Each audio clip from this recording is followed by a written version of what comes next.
February 21st, 2006, 6 in the morning, Pacific Coast Highway, Malibu, California, one of the most beautiful roads in America, and one of the most dangerous. When police arrive on scene, they can hardly believe what they're looking at. On the side of the road lies a pile of mangled metal. Just minutes ago, it was a bright red Ferrari Enzo, worth over $1 million.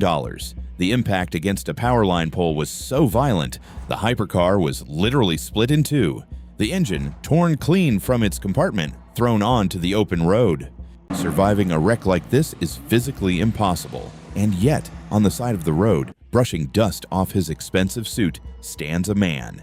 His only injury, a slightly cut lip. This is Stefan Eriksson, a wealthy executive of a tech company. When the stunned officers question him, he answers calmly, but his story is strange. "I wasn't driving. I was in the passenger seat. The driver was a friend of mine, a German named Dietrich, but after the crash, he ran off into the hills." Police call in helicopters and K9 units to track down the runaway driver. But what they don't know yet is that Dietrich doesn't exist.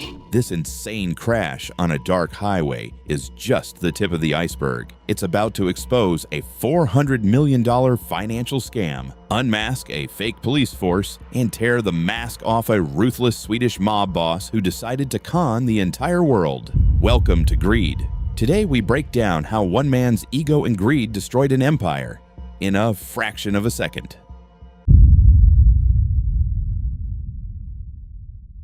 To understand how a man with a split lip ended up standing next to a destroyed Ferrari, we need to rewind the clock and cross an ocean. Sweden, the early 90s. Forget everything you think you know about the peaceful Scandinavian country. When it came to crime and turf wars, they knew the game just as well. Meet Stefan Eriksson. In the criminal underground of Uppsala, he was known by one name, Fat Steph. Eriksson didn't graduate from prestigious universities. He didn't write code through the night. He never interned in Silicon Valley. He was the leader of the so-called Uppsala Mafia, a brutal gang that ran rackets, collected debts the hard way, ran credit card scams, and trafficked drugs. Eriksson and his crew didn't hold back. They broke fingers, they threatened families, and they kept the local businesses living in fear. But the life of a street thug never lasts long. In the early 90s, Eriksson met his predictable end, a prison sentence. And it was there, behind bars staring at the cold steel, that he realized the one true law of capitalism. Street robbery? It's a risk to your life for pocket change. The real money, the massive, untouchable money, doesn't sit in bank vaults. It sits in the accounts of investors. Investors who are desperate to get rich on the next big thing in tech. Released in the early 2000s, Eriksson decides to erase his past completely. He goes through a radical rebrand. Tracksuits hit the trash.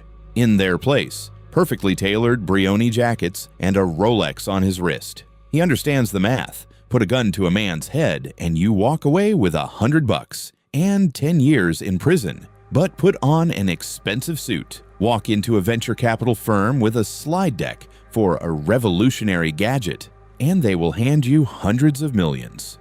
Willingly. And so Stefan Eriksson decides to become a tech visionary.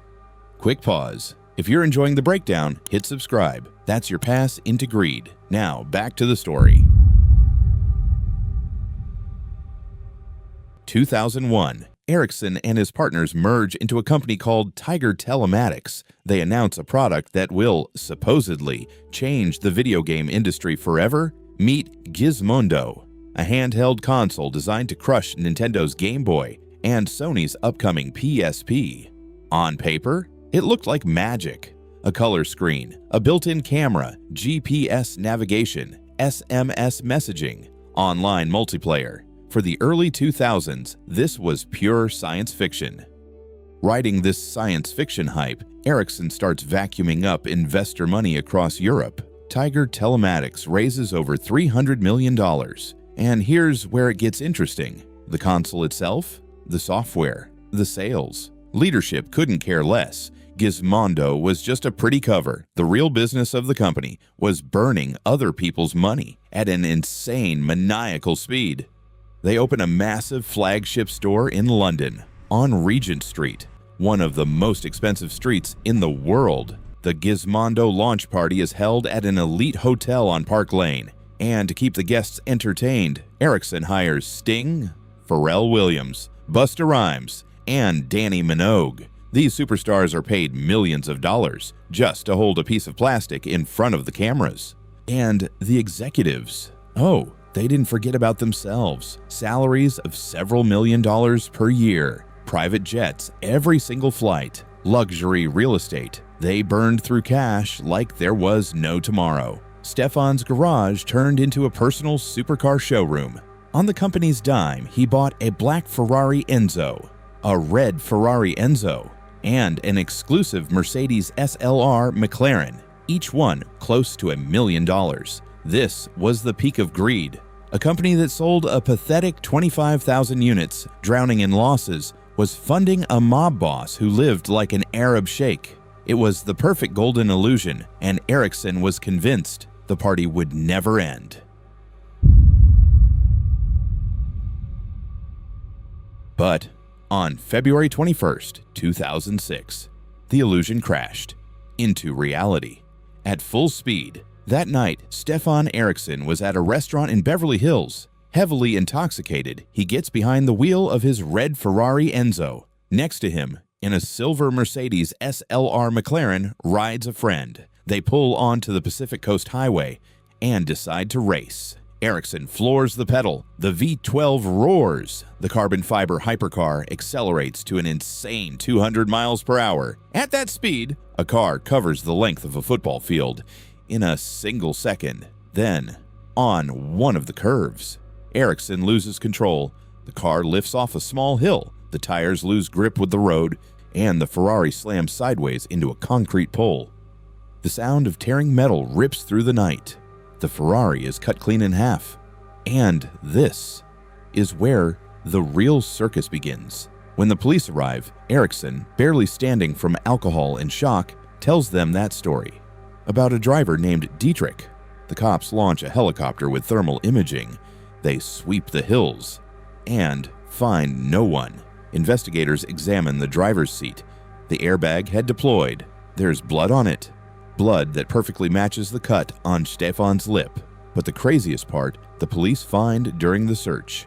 In Eriksson's pockets, they discover a loaded Magnum revolver, and along with it, an official badge, an ID card identifying him as Deputy Commissioner of the San Gabriel Valley Transit Authority Police, Department of Homeland Security. Sounds legit, right? Except, the police quickly find out that no such department exists.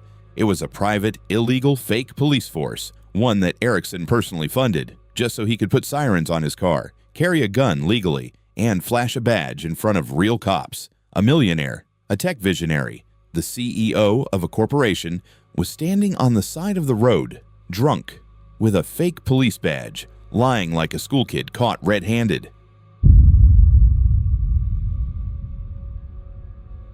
That single impact against a concrete pole became fatal, not just for the car, but for the entire Gizmondo empire. The crash drew the attention of the press. Journalists from the Los Angeles Times and from Swedish media outlets started digging. And very quickly, the world found out that behind this so-called innovative British company stood the Swedish Mafia. Investors panicked. Shares of Tiger Telematics collapsed to zero. It was revealed that the company had burned through nearly $400 million and left mountains of unpaid debt behind. The Gizmondo console itself was named one of the biggest failures in video game history. Its servers were shut down within just a few months. Stefan Eriksson didn't walk away clean. The court sentenced him to 3 years in prison for embezzlement, drunk driving, and illegal possession of a firearm. After serving his sentence in a California prison, he was deported back to Sweden. A man who wanted to become the next Steve Jobs ended up as a cheap crime boss who couldn't keep control of the wheel.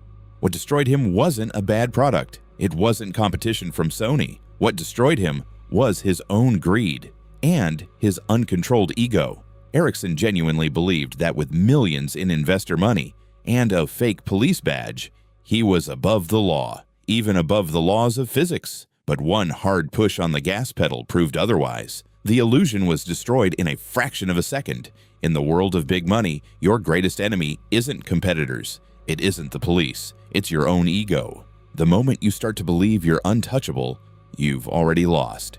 Welcome to greed. If you want to survive in the world of the elite, like this video and subscribe to the channel.